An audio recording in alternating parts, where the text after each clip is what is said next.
মাইমেনসিংয়ে একটা রিসোর্টে silver castle. তো এই রিসোর্টের সবচেয়ে ভিআইপি রুমটা এটা, সবচেয়ে সুন্দর রুমটা এটা। এই রুমটা হচ্ছে এরকম একটা রুম বুক করা, ওইখানে আমার বাসর ঘর সাজানো ছিল, যে একটা প্ল্যানিং ছিল এখানে আমরা একটা ওয়েডিং শো করবো। ওই টাইমে ও অসুস্থ হয়ে গেছে, তো ওই টাইমে আমি হসপিটালে ভর্তি করে ফেলছি। আমি ওই বাসর ঘরেও ঘুমাই নাই, ওইখানে আমি ঘুমাই। আমি সত্য করে একটু দেখাই ভিডিওটা, আমি ওই রুমটা দেখাই ওই দিনের।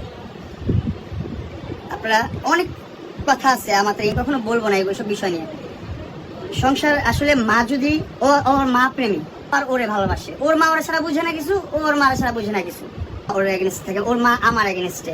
হ্যাঁ, তারপরে আমি যে থাকলাম কি করলাম, যাই হোক এগুলোর কথা বলতেছি না। সারা রাত আমি ওয়েটিং রুমে বসে কাটাইছি। তারপর আমি যখন আমাকে ওষুধ মেডিসিন দিতে একটা কাগজ দিছে এমার্জেন্সি থেকে, যে রাত 3টা না 1:30টার দিকে না কয়টার দিকে জানো, কাগজটা দিয়ে বলতেছে মেডিসিনটা লাগবে। ওনারা তো সবাই ঘুমাচ্ছে উপরে, যে এসি অন করে ঘুমাচ্ছে আরামে, আর আমি তো ওয়েটিং রুমে, মানে ওই যে আপনার ইমার্জেন্সি জায়গাটা বসে থাকে না, ওই জায়গাটায় বসতেছি, ওয়েটিং রুমে বসে ওয়েট করতেছি যে কখন আই। আমি ওষুধ আনতে গেছি, ওষুধ নিয়ে আসছি, এর মধ্যে দেখি আমার শাশুড়ি আর খালা শাশুড়ি দুজন বসে আছে। দুইজনের এত অ্যাগ্রেসিভ আর এত বাজে একটা বিহেভিয়ার আমি পাইছি। আমি ওষুধটা কিনে নিয়ে আসছি, মনে হয়েছে যে ওনারা এমন বিহেভিয়ার করছে, আমি মনে হয় বিষ নিয়ে আসছি, আর আমার টাকায় কেন চিকিৎসা করাবো।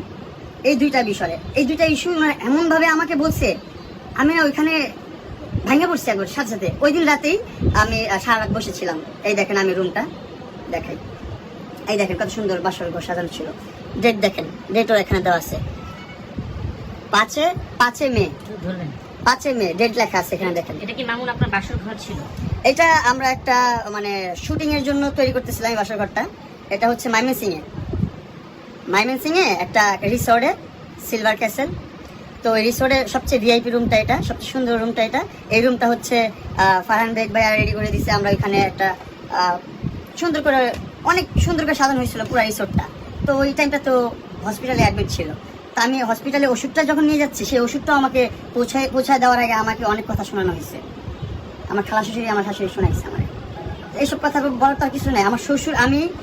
আমার শ্বশুরকে জুতাটা নিজের হাতে পরায় দিছি, এতটা সম্মান, তাদেরকে রেসপেক্ট আমি করছি। আমি পিছনে যাই বলি, যত কথাই বলি, ঝগড়াঝাটিতে তো বকার সময় বকা দিবেই মানুষ, স্বাভাবিক। বকা মানে তো বকা, খারাপ জিনিসই তো বকা, খারাপ কথা বলেই তো বকা দেওয়া।